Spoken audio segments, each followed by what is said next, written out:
ആ, ഇതിപ്പോൾ ഈ അമേരിക്കയുടെ ആക്രമണത്തിന് ഇറാൻ ഇങ്ങനെ പ്രതിരോധിച്ചത് ഒരുപക്ഷെ അറബ് രാഷ്ട്രങ്ങൾ ഒറ്റക്കെട്ടായി അതിനെ അപലപിക്കുന്നുണ്ട്.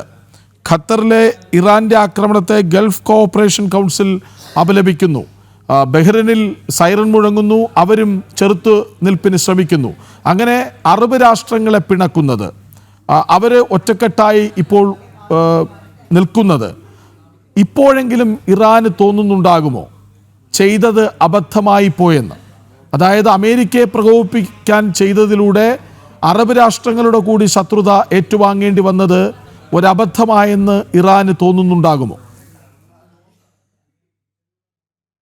ഒരു അപ്രീതി സമ്പാദിച്ചത് ഒരു അബദ്ധമായി എന്ന് ഇറാനെ ബോധ്യപ്പെട്ടിട്ടുണ്ടാകുമെന്ന് തന്നെയാണ് മനസ്സിലാക്കാൻ സാധിക്കുന്നത്. തീർച്ചയായും ഈ അറബ് രാഷ്ട്രങ്ങൾ എന്ന് പ്രത്യേകിച്ചും എടുത്തു പറയേണ്ടത് ഖത്തർ എന്ന രാഷ്ട്രമാണ് മധ്യസ്ഥത്തിന് ശ്രമിക്കുകയും ചെയ്തത്. ഒമാനും മധ്യസ്ഥത്തിന് ശ്രമിക്കുകയും ചെയ്തിരുന്നു. ഈ ഖത്തറിന്റെ മധ്യസ്ഥത്തിലൂടെയാണ് ഈ പ്രശ്നങ്ങൾ പരിഹരിക്കാനുള്ള യഥാർത്ഥ നീക്കം നടന്നത്, പ്രാധാന്യത്തോടെ നടന്നത് എന്നാണ് അറിയാനും സാധിക്കുന്നത്. അത്തരത്തിലൊരു നീക്കം നടത്തിയ രാജ്യത്തെ തന്നെ ഇങ്ങനെ ആക്രമിച്ചത് വലിയൊരു തിരിച്ചടിയിലേക്ക്, അല്ലെങ്കിൽ അവിടെ നിന്നുള്ള അവരുടെ ഒരു റിയാക്ഷനിലേക്ക് പോകാനുള്ള സാഹചര്യം ഒട്ടും തന്നെ തള്ളിക്കളയാനാവില്ല എന്ന് തന്നെയാണ് മനസ്സിലാക്കാൻ സാധിക്കുന്നത്. മാത്രമല്ല, ഇറാനെ സംബന്ധിച്ചിടത്തോളം ഇനിയും അറബ് രാഷ്ട്രങ്ങളുടെ ഒരു എതിർപ്പ് വിളിച്ചു വരുത്തുകയാണെങ്കിൽ നിലനിൽപ്പിനെ തന്നെ അത് ബാധിക്കുന്ന പ്രത്യാഘാതങ്ങളിലേക്ക് പോകുമെന്ന സൂചന തന്നെയാണ് ലഭ്യമായിരിക്കുന്നത്. നമുക്കറിയാവുന്നതാണ്, ഇറാനെ സംബന്ധിച്ചിടത്തോളം ഈ ഏതെങ്കിലും സുരക്ഷിതമായ ഒരു മേഖലയിൽ, അല്ലെങ്കിൽ ഏതെങ്കിലും ഒരു സുരക്ഷിതമായ രാജ്യത്തിന്റെ പിന്തുണ ലഭ്യമാക്കുക എന്ന ഒരു നീക്കത്തിന്റെ ഭാഗമായിട്ടായിരുന്നു ഇറാന്റെ നയതന്ത്ര സംവിധാനങ്ങളെല്ലാം തന്നെ ഈ അടുത്ത ദിവസങ്ങളിൽ പൂർണ്ണമായും പ്രവർത്തിക്കുന്ന ഒരു സാഹചര്യം ഉണ്ടായത്. ആ പ്രവർത്തനങ്ങളെല്ലാം തന്നെ റദ്ദ് ചെയ്യുന്ന രീതിയിലുള്ള ഒരു നീക്കമാണ് ഇപ്പോൾ ഇറാന്റെ ഭാഗത്ത് നിന്നുണ്ടായിരിക്കുന്നത്. അത്തരത്തിൽ ഇറാൻ നടത്തിയ നീക്കങ്ങളുടെ ഭാഗമായി നമുക്കറിയാവുന്നതാണ്, റഷ്യയുടെ ഭാഗത്ത് നിന്ന് പിന്തുണ ലഭിക്കുന്ന ഒരു സാഹചര്യം ഉണ്ടായിരുന്നു. റഷ്യയുടെ ഭാഗത്ത് നിന്ന് കൃത്യമായ ഒരു പിന്തുണ ലഭിക്കുകയും നയതന്ത്രപരമായ ഇടപെടലിനും സഹായത്തിനും ഒരുക്കമാണ് എന്ന് റഷ്യൻ പ്രസിഡന്റ് തന്നെ അറിയിക്കുകയും ചെയ്തതിന് പിന്നാലെയാണ് ഈ ആക്രമണം നടന്നിരിക്കുന്നത് എന്നതാണ് ഏറെ ഗൗരവമുള്ള ഒരു വിഷയമായി നിലനിൽക്കുന്നത്. ഇത്തരത്തിലൊരു ആക്രമണം തുടർന്ന് നടക്കുകയാണെങ്കിൽ, അല്ലെങ്കിൽ ഇത്തരത്തിലുള്ള ആക്രമണങ്ങൾ ദീർഘിക്കുന്ന ഒരു സാഹചര്യം ഉണ്ടാവുകയാണെങ്കിൽ അത് വലിയ പ്രത്യാഘാതങ്ങൾ വിളിച്ചു വരുത്തുമെന്നതൊരു യാഥാർത്ഥ്യം കൂടി നിലനിൽക്കുന്നുണ്ട്. ഒരു മധ്യസ്ഥം ശ്രമിച്ച രാജ്യത്തെ തന്നെ ഇത്തരത്തിൽ ിരിക്കുന്നത് ഒരു അബദ്ധമായിരിക്കും എന്ന തിരിച്ചറിവ് അധികം വൈകാതെ കൃത്യമായ ഒരു ബോധ്യത്തിലേക്ക് എത്തുമെന്ന് തന്നെയാണ് മനസ്സിലാക്കാൻ സാധിക്കുന്നത്. പ്രധാനമായും എടുത്തു പറയേണ്ടത്, ഈ അൽ-ഉതൈദ വിമാനത്താവളം എന്ന് പറയുന്നത് അമേരിക്ക ഓപ്പറേറ്റ് ചെയ്യുന്ന ഒരു വിമാനത്താവളമായതുകൊണ്ട് തന്നെ ആ വിമാനത്താവളത്തിന് നേരെ ഉണ്ടായ ആക്രമണത്തിൽ അമേരിക്കക്കെതിരായ ഒരു ആക്രമണം എന്ന രീതിയിൽ അതിനെ വ്യാഖ്യാനിക്കാമെങ്കിൽ കൂടി അത് അയൽ രാജ്യവും തങ്ങൾക്ക് സൗഹൃദം ഉറപ്പാക്കുന്ന ഒരു രാജ്യവും തങ്ങളുടെ മാധ്യസ്ഥത്തിന് വേണ്ടി പ്രവർത്തിക്കുന്ന ഒരു രാജ്യവും കൂടിയാണ് എന്ന യാഥാർത്ഥ്യം ഓർക്കാതെയുള്ള ഒരു ആക്രമണമാണ് ഇറാന്റെ ഭാഗത്ത് നിന്ന് ഉണ്ടായിരിക്കുന്നത് എന്നതും വ്യക്തമാണ്. കൃഷ്ണരാജ്. ഷിൻസ് UAE അപലപിക്കുന്നു. സൗദിയുടെ വാർത്ത വരുന്നുണ്ട്, ഖത്തറിനെതിരായ ഇറാന്റെ ആക്രമണത്തെ സൗദി അറേബ്യ അപലപിക്കുന്നു എന്ന്. അതായത് അന്താരാഷ്ട്ര നിയമങ്ങളുടെ നഗ്നമായ ലംഘനമാണെന്ന് സൗദി ചൂണ്ടിക്കാട്ടുമ്പോൾ അവിടെ ഇറാനുമേൽ വലിയൊരു തിരിച്ചടിയുടെ സൂചന അറബ് രാഷ്ട്രങ്ങൾ ഒറ്റക്കെട്ടായി നൽകുന്നു. കൃഷ്ണരാജ്, ഇതുവരെ അറബ് രാജ്യങ്ങൾ, പ്രത്യേകിച്ച് ഗൾഫ് രാജ്യങ്ങൾ ഇറാന് പൂർണ്ണമായ പിന്തുണയാണ് നൽകിയിരുന്നത്. ഇസ്രായേലിനെതിരെ ശക്തമായ പ്രസ്താവനകൾ ഇറക്കിക്കൊണ്ടിരുന്ന രാജ്യങ്ങളായിരുന്നു ഖത്തർ, സൗദി, UAE തുടങ്ങിയ രാജ്യങ്ങൾ. എന്നാൽ അത് ഇറാന്റെ ഒരു ആക്രമണത്തോടു കൂടി അത് മാറി വരുന്ന ഒരു സാഹചര്യമാണ്. ഖത്തർ സ്വീകരിക്കുന്ന ഏത് നടപടികൾക്കും ആവശ്യമായ പിന്തുണ നൽകുമെന്നും ആക്രമണത്തെ അപലപിക്കുന്നതായും സൗദി അറേബ്യ ഇപ്പോൾ അറിയിച്ചിരിക്കുകയാണ്. ഇത് അന്താരാഷ്ട്ര നിയമങ്ങളുടെ നഗ്നമായ ലംഘനമാണെന്നാണ് സൗദി വ്യക്തമാക്കിയിരിക്കുന്നത്. അങ്ങനെ ഗൾഫ് രാജ്യങ്ങൾ ഒന്നാകെ ഇറാനെതിരെ തിരിയുന്ന ഒരു സാഹചര്യം ഉടലെടുത്തിരിക്കുകയാണ്. ഇറാൻ ഖത്തറിനെ ആക്രമിച്ചത് അമേരിക്കൻ എയർബേസിനെയാണ് ആക്രമിച്ചിരുന്നതെങ്കിലും ഖത്തറിനെതിരെയുള്ള അക്രമമായാണ് ഇപ്പോൾ ഗൾഫ് രാജ്യങ്ങൾ ഇത് കാണുന്നത്. അതുകൊണ്ട് തന്നെ ശക്തമായ അപലപിക്കുകയും ഖത്തറിന് പൂർണ്ണമായ പിന്തുണയും ഗൾഫ് രാജ്യങ്ങൾ അറിയിച്ചുകൊണ്ടിരിക്കുകയാണ്. കൃഷ്ണരാജ്. ശരി, അറബ് രാഷ്ട്രങ്ങൾ ഒന്നാകെ ഇറാനെതിരെ, അതായത് ഭാരതത്തിൻ്റേതുപോലെ ഒരു നിലപാടായിരുന്നു അവർ എടുത്തത്, എങ്കിലും ഒരല്പം ഇറാനോട് ചേർന്ന് നിൽക്കാനായിരുന്നു അറബ് രാഷ്ട്രങ്ങൾ ശ്രമിച്ചത്. എങ്കിലും ഞങ്ങൾ നിഷ്പക്ഷമാണെന്ന് തോന്നിപ്പിക്കുന്ന തരത്തിൽ പെരുമാറി. പക്ഷേ അതേ അറബ് രാഷ്ട്രങ്ങൾക്ക് മേൽ ആശങ്കയുടെ തീമഴ പെയ്യിക്കാൻ ഇറാൻ ഒരു ശ്രമം നടത്തിയത് വലിയ തിരിച്ചടിയായിപ്പോയി. അവർക്കിപ്പോൾ അറബ് രാഷ്ട്രങ്ങളുടെ കൂടി എതിർപ്പുകൾ കേൾക്കേണ്ടി വരുന്നു. ഒരുപക്ഷെ തിരിച്ചടി ഉണ്ടാകുമെന്ന പ്രഖ്യാപനവും വരുന്നുണ്ട് ഖത്തറിൽ നിന്ന്. ഐസൻ, അമേരിക്കയുടെ അടുത്ത നീക്കം എന്താകും? കാരണം ഉന്നം വെച്ചത് അമേരിക്കയാണല്ലോ. തീർച്ചയായും അമേരിക്കയുടെ നീക്കം അതിശക്തമായി ഉണ്ടാകുമെന്ന് തന്നെയാണ് മനസ്സിലാക്കേണ്ടത്. നേരത്തെ നമ്മൾ സൂചിപ്പിച്ചതുപോലെ നേരത്തെ ഉണ്ടായ ഒരു ആക്രമണത്തിന്റെ രീതി, അതായത് ഇറാനിൽ നടന്ന ആക്രമണത്തിന്റെ രീതി, ആ ആക്രമണത്തിന് നൽകിയ പീറ്റ് ഹെക്സസ് തന്നെ നേരിട്ട് നൽകിയ ഒരു വിശദീകരണം തന്നെയാണ് ഇപ്പോൾ ചേർത്ത് വായിക്കേണ്ടത്. പീറ്റ് ഹെക്സസ് പറഞ്ഞത്, കൃത്യമായി തന്നെ പറഞ്ഞത്, തങ്ങളുടെ സഹോദര രാഷ്ട്രങ്ങൾക്ക് നേരെ ഉണ്ടാകുന്ന ആക്രമണങ്ങളിൽ സജീവമായി ഇടപെടുകയും ഉടൻ തന്നെ നിമിഷങ്ങൾക്കകം നടപടി സ്വീകരിക്കുകയും ചെയ്യുമെന്ന ഒരു നിലപാടാണ് അറിയിച്ചത്. അത്തരമൊരു നിലപാട് അറിയിച്ചതിന് പിന്നാലെയാണ് ഈ ആക്രമണം ഉണ്ടായിരിക്കുന്നത്. ഇപ്പോൾ ഈ പ്രത്യാക്രമണം ഇറാന്റെ ഭാഗത്ത് നിന്ന് ഉണ്ടായത് എന്നതും ഏറെ ശ്രദ്ധേയമായ ഒരു വിഷയമാണ്. അങ്ങനെ പ്രത്യാക്രമണം ഉണ്ടായ ഒരു സാഹചര്യത്തിൽ ഈ ഇറാന് നേരെ ഇപ്പോൾ ഉണ്ടായിരിക്കുന്ന ആക്രമണം, ഇറാൻ നടത്തിയിരിക്കുന്ന ഈ ആക്രമണം വലിയ രീതിയിലുള്ള പ്രത്യാഘാതങ്ങൾ വിളിച്ചു വരുത്തുക തന്നെ ചെയ്യുമെന്ന കാര്യത്തിലും തർക്കമില്ല. നമുക്കറിയാവുന്നതാണ്, അതിശക്തമായ ഒരു ആക്രമണം അമേരിക്കയുടെ ഭാഗത്ത് നിന്ന് വൈകാതെ തന്നെ ഇറാനിൽ ഉണ്ടാകും. ഒരുപക്ഷെ ഇന്ന് രാത്രി തന്നെ ഇറാന്റെ പ്രധാന കേന്ദ്രങ്ങളിലേക്ക്, അല്ലെങ്കിൽ ഒരുപക്ഷെ ഈ മിസൈൽ വർഷിച്ച കേന്ദ്രത്തിലേക്ക് തന്നെ ആക്രമണം ഉണ്ടാകാനുള്ള സാധ്യത ഒട്ടും തള്ളിക്കളയാനാവില്ല. നേരത്തെ നമുക്കറിയാവുന്നതാണ്, വളരെ പ്ലാൻ ചെയ്ത ഒരു ആക്രമണത്തിലൂടെ ആണവ കേന്ദ്രങ്ങളെല്ലാം തന്നെ തച്ചു തകർക്കുകയും ആ തച്ചു തകർത്ത ആണവ കേന്ദ്രങ്ങൾ വീണ്ടും പുനരുജ്ജീവിപ്പിക്കുന്നതിനുള്ള നീക്കങ്ങൾ തടയുന്നതിനെ ഇസ്രായേലിന്റെ ഭാഗത്ത് നിന്ന് ആക്രമണം ഉണ്ടാവുകയും ചെയ്തു. അത്തരത്തിൽ തുടർച്ചയായ ആക്രമണങ്ങൾ, അതായത് 2 ദിവസം മുൻപ് അമേരിക്ക നടത്തിയ സർജിക്കൽ സ്ട്രൈക്ക്, അതിൻ്റെ രണ്ടാം വരവ് നമുക്ക് പ്രതീക്ഷിക്കാം. തീർച്ചയായും അത്തരത്തിലൊരു രണ്ടാമത്തെ ഒരു ആക്രമണം തീർച്ചയായും നമുക്ക് ഈ നാട്ടിൽ അവിടെ ഉണ്ടാകുമെന്ന് തന്നെയാണ് പ്രതീക്ഷിക്കുന്നത്. വലിയ തോതിലുള്ള ഒരു ആക്രമണം തന്നെയായിരിക്കും ഉണ്ടാവുക എന്ന് മനസ്സിലാക്കാൻ സാധിക്കുന്നുണ്ട്. ശക്തമായ ഒരു ആക്രമണം ഉണ്ടാകുകയാണെങ്കിൽ തീർത്തും താങ്ങാനാവാത്തൊരവസ്ഥയിലേക്ക് ഇറാൻ എത്തുകയും ചെയ്യും. അമേരിക്ക വീണ്ടും അതിശക്തമായ ആക്രമണങ്ങൾ തുടരുകയും ചെയ്യുമെന്നാണ് മനസ്സിലാക്കാൻ സാധിക്കുന്നത്.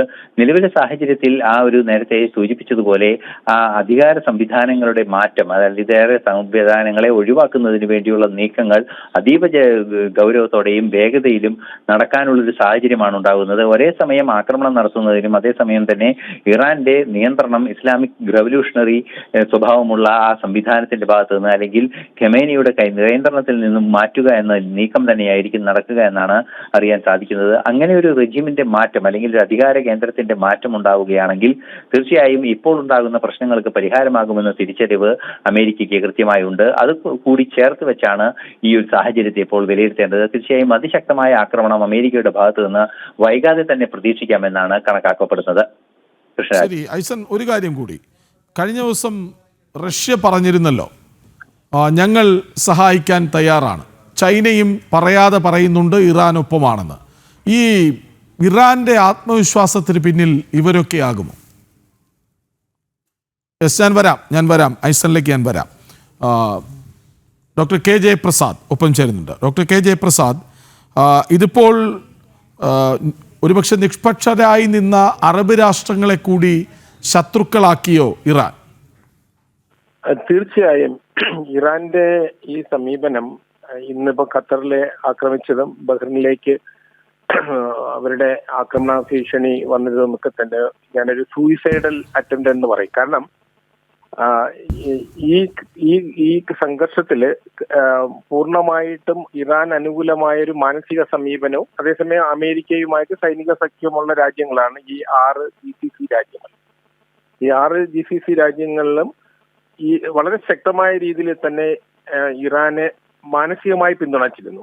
മാത്രമല്ല ഈ 6 രാജ്യങ്ങളില് ഇന്ത്യയിലെ 88 ലക്ഷം ഇന്ത്യക്കാരും പാകിസ്ഥാനിലെ 55 ലക്ഷം പാകിസ്ഥാനികളും ജോലി ചെയ്യുന്നുണ്ട്. മലയാളികൾ 28 ലക്ഷം മലയാളികൾ ഈ 6 രാജ്യങ്ങളായിട്ട് പ്രവർത്തിക്കുന്നു. സ്വാഭാവികമായിട്ടും ഇന്ത്യയ്ക്കും പാകിസ്ഥാൻ ഉൾപ്പെടെയുള്ള രാജ്യങ്ങൾ കൂടെ ഈ GCC രാജ്യങ്ങളോട്, അത് സൈനിക സഖ്യത്തിൽ അല്ലെങ്കിൽ പോലും മാനസികമായിട്ട് GCC രാജ്യങ്ങളിലുണ്ടാകുന്ന ഏത് അപകടവും നമ്മളെ ബാധിക്കുന്നു. കാരണം ഈ പല രാജ്യങ്ങൾ, ഉദാഹരണത്തിന് കുവൈറ്റ്, ഖത്തർ, ഒമാൻ, ബഹ്റൈൻ തുടങ്ങിയിട്ടുള്ള രാജ്യങ്ങളിൽ സൗദി അറേബ്യ ഒഴിച്ചുള്ള മറ്റ് 5 രാജ്യങ്ങളും UAE ഉൾപ്പെടെ രാജ്യങ്ങളിൽ ചെറിയ രാജ്യങ്ങളാണ്.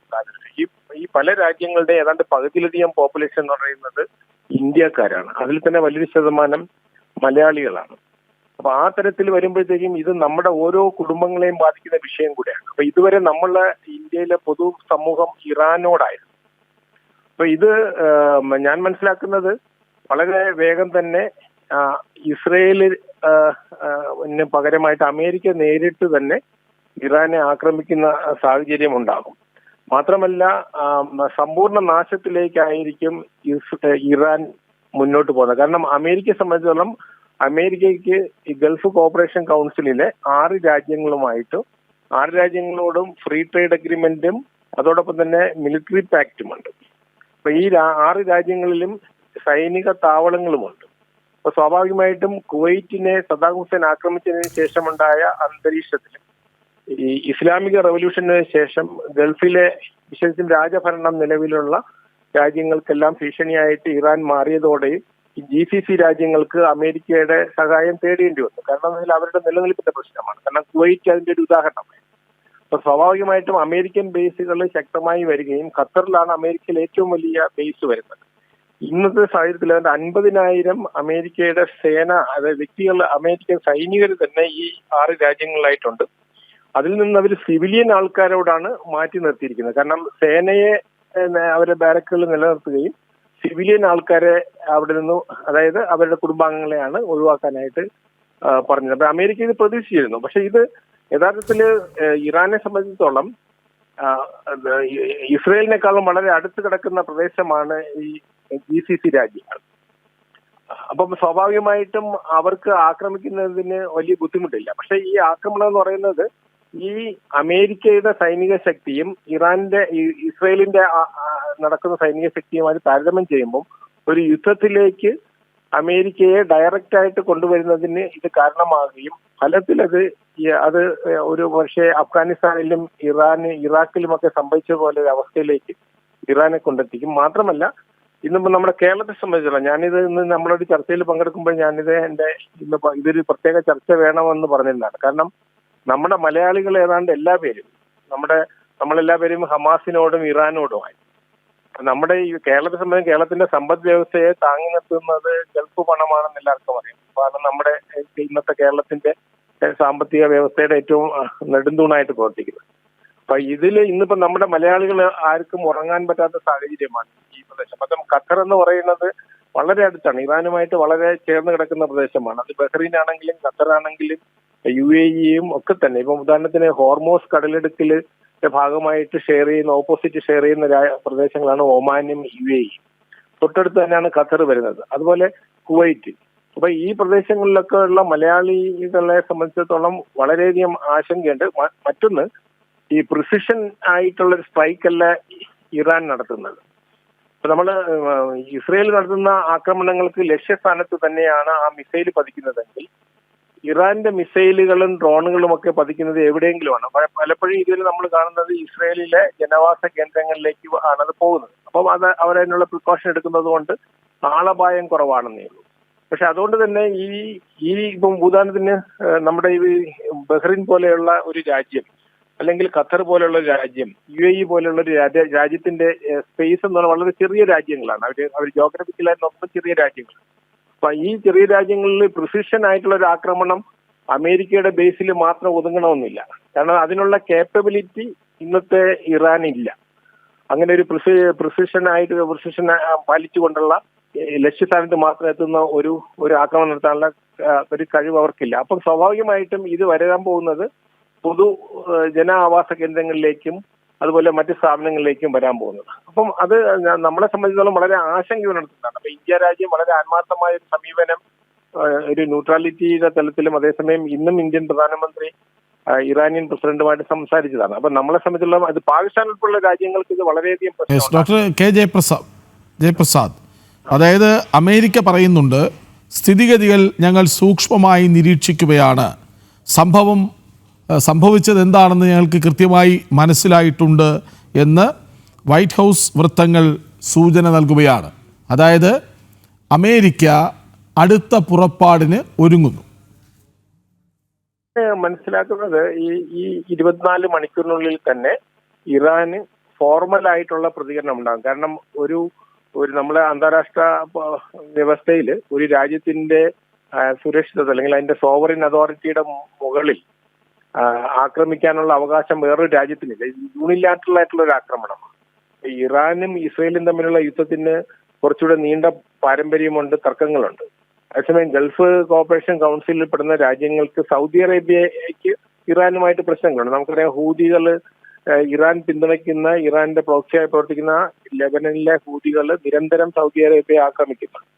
ഇത്തവണ ഹജ്ജ് തീർത്ഥാടകർക്ക് പോലും ഡിഫൻസ് മിസൈൽ ഡിഫൻസ് സിസ്റ്റം അവിടെ സ്ഥാപിക്കേണ്ടി വന്നത് ഈ ഹൂതികളിൽ നിന്നാണ്. അപ്പൊ സൗദി അറേബ്യയോട് ഒരു പരിധി വരെ ഇറാനുള്ള ബന്ധം വളരെ വഷളായെന്ന് പറയാം. പക്ഷേ മറ്റു രാജ്യം, വിശേഷിച്ചും ഖത്തർ എന്ന് പറയുന്നത് നമുക്കറിയാം, പല തീവ്രവാദ സംഘടനകൾക്കും ഒരു താങ്ങായി നിൽക്കുന്നതും ഫണ്ടിങ് ചെയ്യുന്നുണ്ട് ഒരു ഭാഗത്ത്. അതോടൊപ്പം തന്നെ പലപ്പോഴും മീഡിയേറ്ററായിട്ട് പ്രവർത്തിക്കും. നമ്മുടെ വെസ്റ്റ് ഏഷ്യയിലെ ക്രൈസിസിൽ അത് ഹമാസും ഇസ്രയേലും തമ്മിലാണെങ്കിലും അതുപോലെ താലിബാന്റെ വിഷയത്തിലാണെങ്കിലും തന്നെ ഇവർക്കൊക്കെ വന്ന് താമസിക്കാനുള്ള സൗകര്യം ഒരുക്കുന്നത് ഖത്തറാണ്. അപ്പം ഖത്തർ പോലെയുള്ള ഒരു നിഷ്പക്ഷ രാജ്യം, മാത്രമല്ല ഇസ്ലാമിക ലോകത്തിലുണ്ടായ സംഘർഷങ്ങൾക്കൊക്കെ തന്നെ മീഡിയേഷന്റെ ഒരു സ്ഥലമാണ്. നമ്മൾ യൂറോപ്പില് സ്വിറ്റ്സർലൻഡ് പോലെയാണ് ഖത്തർ.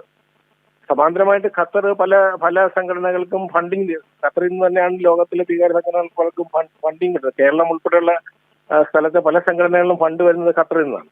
അപ്പൊ ഖത്തർ എന്ന് പറയുന്ന ആ തരത്തിൽ ഒരു നിഷ്പക്ഷ രാജ്യമായിട്ട് നിൽക്കുകയും ഒരു കാലഘട്ടത്തിലും ഇറാനെതിരായ ഒരു നിലപാടെടുക്കാത്ത രാജ്യമാണ് ഖത്തർ. അപ്പൊ ഖത്തറിനെ ഏകപക്ഷീയമായിട്ട് ആക്രമിക്കുക എന്ന് പറയുന്നത്, അല്ല അങ്ങനെയാണെങ്കിൽ അമേരിക്കയുടെ താവളങ്ങളും മറ്റു പല സ്ഥലങ്ങളിലുണ്ട്. അവര് ഇവിടെ നമ്മുടെ അമേരിക്കയുടെ നേവി എല്ലാ പ്രദേശത്തുമുണ്ട്, അവർക്ക് ആക്രമിക്കാനുള്ള സൗകര്യങ്ങളുണ്ടല്ലോ. അപ്പൊ അതിന് പകരമായിട്ട് സ്വന്തം സഹോദര രാജ്യത്തെ ആക്രമിക്കുകയും അതിലൂടെ ഞാനിതിനെ കാണുന്നത് ഇറാന്റെ സൂയിസൈഡൽ ആയിട്ടുള്ള ഒരു നിലപാടാണ്.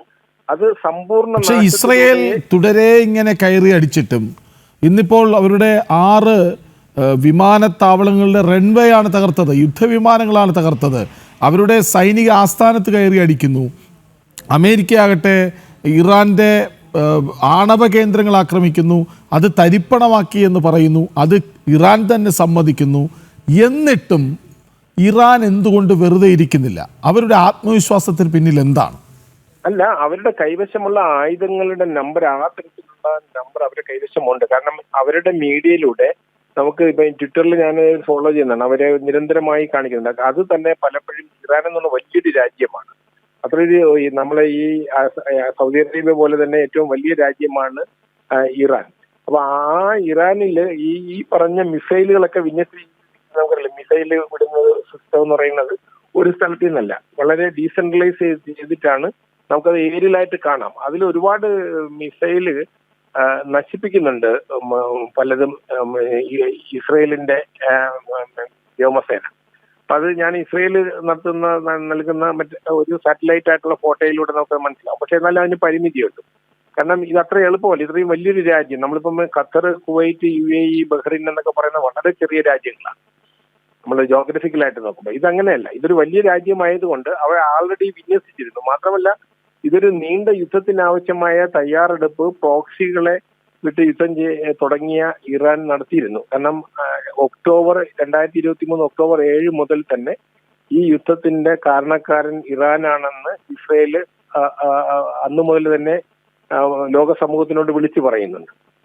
അപ്പൊ അതിന് ഇറാനെ തൊടാത്തത് അമേരിക്കയെ ഭയന്നിട്ടായിരുന്നു. ഇസ്രയേല് പലപ്പോഴും ഈ കഴിഞ്ഞ 1.5 വർഷത്തിനുള്ളിൽ ഇസ്രയേല് ഇറാനിലേക്ക് കടന്നു വരാത്തതിന്റെ ഒരു പ്രധാന കാരണം അമേരിക്ക പെർമിഷൻ കൊടുത്തിരുന്നില്ല ഇറാനിൽ ഇടപെടുന്നതിന് വേണ്ടി. അപ്പൊ അതുകൊണ്ട് ഇസ്രയേലിന്റെ പൂർണ്ണമായ സൈനിക നീക്കവും പ്രോക്സികളെ കേന്ദ്രീകരിച്ചായിരുന്നു. അപ്പൊ അതില് ഹൂതികളിലാണ്. ഇതിനിടയിൽ നമുക്കറിയാം ഇസ്രയേലിനകത്ത് വന്നിട്ട് മൊസാദിന്റെ നേതൃത്വത്തിൽ ചില നേതാക്കളെ കൊല്ലുകയുണ്ടായി. മാത്രമല്ല ആ ഇടയിൽ ഇറാൻ അങ്ങോട്ട് മിസൈൽ ആക്രമിക്കുകയും ചെയ്തിരുന്നു. പക്ഷെ ആ മിസൈൽ ആക്രമണത്തിന് അന്ന് ഇസ്രയേൽ പ്രതികാരം ചെയ്തിരുന്നില്ല. അതിന് പ്രധാന കാരണം ജയപ്രസാദ്, ഞാൻ അങ്ങയിലേക്ക് വരാം. ഒരു പ്രധാനപ്പെട്ട വാർത്തയുള്ളത് UAE-യിൽ നിന്ന് പുറപ്പെടേണ്ടതും UAE-യിലേക്ക് വരേണ്ടതുമായ മുഴുവൻ വിമാനങ്ങളും റദ്ദാക്കിയിട്ടുണ്ട്. കോഴിക്കോട് നിന്ന് അനഘ ഹർഷൻ ഒപ്പം ചേരുന്നുണ്ട്. അനഘ, ഒരുപക്ഷെ ഇന്ന് അറബ് രാഷ്ട്രങ്ങളിലേക്ക് യാത്ര ചെയ്യേണ്ടവർ കരിപ്പൂർ വിമാനത്താവളത്തിൽ നിന്നുണ്ടാകും. കേരളത്തിലെ 3 പ്രധാന വിമാനത്താവളങ്ങളിൽ നിന്നും അങ്ങോട്ടേക്ക് പോകേണ്ടവരുണ്ടാകും. ഇതിപ്പോൾ വ്യോമപാത അടച്ചിരിക്കുന്നു. ബഹ്റിനും UAE-യും അടക്കമുള്ള രാഷ്ട്രങ്ങൾ. എന്താണ് കോഴിക്കോട്ട് നിന്ന് പുറപ്പെടേണ്ടിയിരുന്നവരോ വിമാനത്താവള അധികൃതരോ ഒക്കെ നൽകുന്ന വിവരം? അതായത് ഗൾഫ് രാജ്യങ്ങളിലേക്കുള്ള വിമാന സർവീസുകൾ പലതും റദ്ദാക്കിയ സാഹചര്യത്തിലാണ് ഈ കോഴിക്കോട് നിലവിലുള്ള അവസ്ഥ എന്ന് പറയുന്നത്. ഈ യാത്രയ്ക്കായി എത്തിയ പലരും വിമാനത്താവളത്തിന് പുറത്ത് തടിച്ചു നിൽക്കുന്ന ഒരു അവസ്ഥയാണുള്ളത്. അതായത് വിമാനത്താവളത്തിലെ അധികൃതർ വ്യക്തമാക്കുന്നത് പല വിമാന സർവീസുകളും വൈകാൻ സാധ്യതയുണ്ട് അല്ലെങ്കിൽ വൈകും എന്നൊരു മുന്നറിയിപ്പ് മാത്രമാണ് ഈ യാത്രക്കാർക്ക് നൽകിയിരിക്കുന്നത്. അതായത് പലർക്കും 12 മണിക്ക് പോകേണ്ടവരുണ്ട്. അതുപോലെ തന്നെ 1 മണിക്കും 2 മണിക്കും ഒക്കെ തന്നെ ഈ വിമാനത്താവളത്തിൽ നിന്ന് മറ്റു രാജ്യങ്ങളിലേക്ക് പോകേണ്ട യാത്രക്കാരുണ്ട്. പക്ഷെ അവർക്കൊക്കെ കൃത്യമായി എപ്പോൾ ഈ യാത്ര പുറപ്പെടാൻ സാധിക്കും, ഏത് സമയത്ത് പോകാൻ കഴിയും എന്നൊരു മുന്നറിയിപ്പും അധികൃതർ നൽകുന്നില്ല. പക്ഷേ അവിടെ എത്തിയ ഈ യാത്ര ചെയ്യേണ്ട യാത്രക്കാർക്ക് നൽകിയിരിക്കുന്ന ഒരു കാര്യം, അതായത് വിമാന സർവീസുകൾ ഇത്തരത്തിൽ ഇറാന്റെ ആക്രമണത്തിന്റെ പശ്ചാത്തലത്തിൽ ഈ വിമാന സർവീസുകൾ പലതും റദ്ദാക്കിയിട്ടുണ്ട്. പല വിമാന സർവീസുകളും വൈകാൻ സാധ്യതയുണ്ട് എന്നൊരു മുന്നറിയിപ്പ് മാത്രമാണ് നിലവിൽ കോഴിക്കോട് എത്തിയിരിക്കുന്ന യാത്രക്കാർക്ക് നൽകിയിരിക്കുന്നത്. പലർക്കും ആശങ്കയിലൂടെയാണ് കടന്നു പോകുന്നത്. അതായത് പലർക്കും ജോലി ആവശ്യവുമായി ബന്ധപ്പെട്ട് ഈ നാളെ തന്നെ അല്ലെങ്കിൽ നാളെ എത്തേണ്ട ഒരു അവസ്ഥയുണ്ട്. എത്രയും വേഗം അവിടെ എത്തേണ്ട അവസ്ഥ, ഗൾഫ് രാജ്യങ്ങളിലേക്കൊക്കെ എത്തേണ്ട സാഹചര്യമുണ്ട്. അങ്ങനെ എത്താൻ കഴിയാതിരിക്കുമോ എന്നൊരു ആശങ്കയിലൂടെയാണ് ഇവിടെ നിലവിൽ കോഴിക്കോട് എത്തിയിരിക്കുന്ന യാത്രക്കാർക്ക് തന്നെ കടന്നു പോകുന്നത്. പക്ഷെ അപ്പോഴും ഈ കുട്ടികളും കുടുംബവുമായൊക്കെ എത്തിയവരാണ് അവിടെയുള്ളത്. മണിക്കൂറുകൾ ഈ രീതിയിൽ അവിടെ വിമാനത്താവളത്തിൽ തുടരേണ്ട അവസ്ഥ ഉണ്ടാകുമോ എന്നതടക്കമുള്ള കാര്യങ്ങളുണ്ട്. എന്തായാലും ഈ അധികൃതർ നൽകിയിരിക്കുന്നത് വിമാന സർവീസുകൾ പലതും വൈകാൻ സാധ്യതയുണ്ട് എന്ന് മാത്രമുള്ളൊരു മുന്നറിയിപ്പ് മാത്രമാണ് നിലവിൽ അവിടെ എത്തിയിരിക്കുന്ന യാത്രക്കാർക്ക് നൽകിയിരിക്കുന്നത്. കൃഷ്ണരാജ്. ശരി അനഘ, കൂടുതൽ വിവരങ്ങൾ തേടുക. കുറച്ച് സമയം കഴിഞ്ഞ് അനഘയിലേക്ക് കൂടുതൽ വിവരങ്ങൾക്കായി വരാം. ഐസൻ ജോസ് ഉണ്ടെന്ന് കരുതുന്നു. Yes, shin Sebastian. ഷിൻസ്, ഇപ്പോൾ കേരളത്തിലും അങ്ങോട്ടേക്ക് വരാനിരിക്കുന്നവർ വലിയ പ്രതിസന്ധിയിലാണ്. കൃത്യമായൊരു അറിയിപ്പ് ഇതുവരെ കിട്ടിയിട്ടില്ല. വിമാനങ്ങൾ വൈകും, ചിലപ്പോൾ വിമാനങ്ങൾ അങ്ങോട്ടേക്ക് പുറപ്പെടുന്ന കാര്യത്തിലും സംശയമാണ്. കാരണം വ്യോമപാത അടച്ച സ്ഥിതിക്ക് ഇനിയൊരു അറിയിപ്പുണ്ടാകുന്നത് വരെ അത് സാധ്യമല്ലല്ലോ. ഏറ്റവും പുതിയ വിവരങ്ങൾ എന്താണ് അവിടെ നിന്ന് നൽകാനാവുക? കൃഷ്ണരാജ്, ഏതാണ്ട് ഗൾഫ് രാജ്യങ്ങളിലേക്കുള്ള എല്ലാ വ്യോമപാതകളും അടച്ചിരിക്കുകയാണ്. അതുകൊണ്ടാണ് നാട്ടിൽ നിന്ന് ഇങ്ങോട്ട് വിമാനം പുറപ്പെടാതിരിക്കുന്ന ഒരു സാഹചര്യം ഉണ്ടായിരിക്കുന്നത്. UAE-യും ബഹ്റൈനും ഇറാഖും ഈജിപ്ത് അടക്കമുള്ള രാജ്യങ്ങൾ ഔദ്യോഗികമായി തന്നെ വ്യോമപാത അടച്ചതായി അറിയിച്ചിട്ടുണ്ട്. ഇവിടെ നിന്ന് പോകുന്നതും ഇങ്ങോട്ട് വരുന്നതുമായ എല്ലാ വിമാനങ്ങളും റദ്ദാക്കിയിരിക്കുകയാണ്. താൽക്കാലികമായിട്ടാണ് വ്യോമപാത അടച്ചിരിക്കുന്നതാണ് അറിയിച്ചിരിക്കുന്നത്. എന്നിരുന്നാലും ഈ ആക്രമണത്തിന്റെ പശ്ചാത്തലത്തിൽ എത്ര നേരം നീണ്ടു നിൽക്കും, അല്ലെങ്കിൽ തുടർ നടപടി എന്താണെന്ന് നിരീക്ഷിച്ചതിന് ശേഷം മാത്രമായിരിക്കും വ്യോമപാത തുറന്നു കൊടുക്കുക. അതുകൊണ്ട് തന്നെ വളരെയധികം പേർക്ക് ഇന്ത്യയിൽ ഏറ്റവും കൂടുതൽ പ്രവാസികൾ അല്ലെങ്കിൽ ഇന്ത്യക്കാരാണ് ഏറ്റവും കൂടുതൽ ഈ രാജ്യങ്ങളിലേക്ക് വരികയും പോവുകയും ചെയ്യുന്നത്. എന്നാൽ ഇവിടുത്തെ പ്രവാസികളിലേറെയും ഭാരതീയരാണ്. അതുകൊണ്ട് തന്നെ ഇത് ഏറ്റവും കൂടുതൽ ബാധിക്കാനുള്ള സാധ്യതയും ഇന്ത്യക്കാരെ തന്നെയാണ്. ഇന്ത്യക്കാരെ ആയിരിക്കും ഇത് ഏറ്റവും കൂടുതൽ ബുദ്ധിമുട്ടിക്കുക, പ്രത്യേകിച്ച് കേരളത്തിൽ നിന്നുള്ളവരെ. ഇങ്ങോട്ട് ഇവിടെ അത്യാവശ്യമായി എത്തേണ്ട സാഹചര്യമുള്ളവരുണ്ടാകും, അവരെ ഇത് ബാധിക്കും. അതേപോലെ തന്നെ ഇവിടെ സ്കൂൾ അവധിക്കാലത്തിലേക്ക് കിടക്കുകയാണ്. അതുകൊണ്ട് തന്നെ നിരവധി പേരാണ് രണ്ടും വെക്കേഷൻ ആയതുകൊണ്ട് നാട്ടിലേക്ക് പോകാൻ ടിക്കറ്റ് എടുത്തിരിക്കുന്നത്. ഇവരെയും ഇത് തീർച്ചയായും ബാധിക്കും. ഇപ്പോൾ ഇത് പുനരാരംഭിച്ചാൽ തന്നെ നാട്ടിലേക്ക് പോകേണ്ട ആൾക്കാർ, യാത്ര മുടങ്ങിയവർക്ക് ഇനി എന്ന് നാട്ടിലേക്ക് പോകാം, അല്ലെങ്കിൽ നാട്ടിൽ നിന്ന് ഇങ്ങോട്ട് അവർക്ക് എന്ന് തിരിച്ചെത്താമെന്നുള്ള ഒരു സാഹചര്യം കൂടി ഉടലെടുത്തിരിക്കുകയാണ്. എന്താ വെച്ചാൽ നാട്ടിലേക്ക് പോകാനായിട്ടുള്ളവർ ടിക്കറ്റ് എടുത്തിരിക്കുന്ന വിമാനങ്ങൾ ഏതാണ്ട് ഫുള്ളായിട്ടാണ് എടുത്തിരിക്കുന്നത്. വിമാനം ഏതാണ്ട് ടിക്കറ്റുകളെല്ലാം വിറ്റഴിഞ്ഞൊരു സാഹചര്യമാണ്. അപ്പോൾ അവർക്ക് ഇനി അടുത്തൊരു വിമാനം എപ്പോൾ കിട്ടും എന്നൊരു ആശങ്കയും എല്ലാവർക്കും ഉണ്ട്. അതുകൊണ്ട് തന്നെ ഈ വ്യോമപാത അടച്ചത് തീർച്ചയായും മലയാളികൾ അടക്കമുള്ള ഇന്ത്യക്കാരെ പ്രതികൂലമായി ബാധിക്കും. കൃഷ്ണരാജ്. ശരി, ഐസൻ ജോസ്. ഐസൻ, ഈ ഇറാന് ഇത്രമേൽ ആത്മവിശ്വാസം നൽകുന്നത് ആരാണ്? അവരുടെ പല യുദ്ധവിമാനങ്ങൾ തകരുന്നു, അവരുടെ വിമാനത്താവളങ്ങൾ തകർക്കുന്നു, അവരുടെ ആണവ നിലയങ്ങൾക്ക് മേൽ ആക്രമണം അഴിച്ചുവിടുന്നു, അവരുടെ സൈനിക ആസ്ഥാനം പോലും തകർന്നു തരിപ്പണമായി. എന്നിട്ടും എങ്ങനെ പിടിച്ചു നിൽക്കുന്നു ഇറാൻ? കൃഷ്ണരാജ്, ഇറാനെ സംബന്ധിച്ചിടത്തോളം ഇത്തരം ആക്രമണങ്ങളെല്ലാം തന്നെ വലിയ ആഘാതം സൃഷ്ടിക്കുന്നുണ്ട് എങ്കിൽ കൂടി ഇറാന്റെ ആയുധ ശേഖരത്തിൽ ഇതിനൊക്കെയുള്ള സംവിധാനങ്ങളുണ്ട് എന്നും ഇപ്പോൾ ചില റിപ്പോർട്ടുകൾ പുറത്തു വരുന്നുണ്ട്.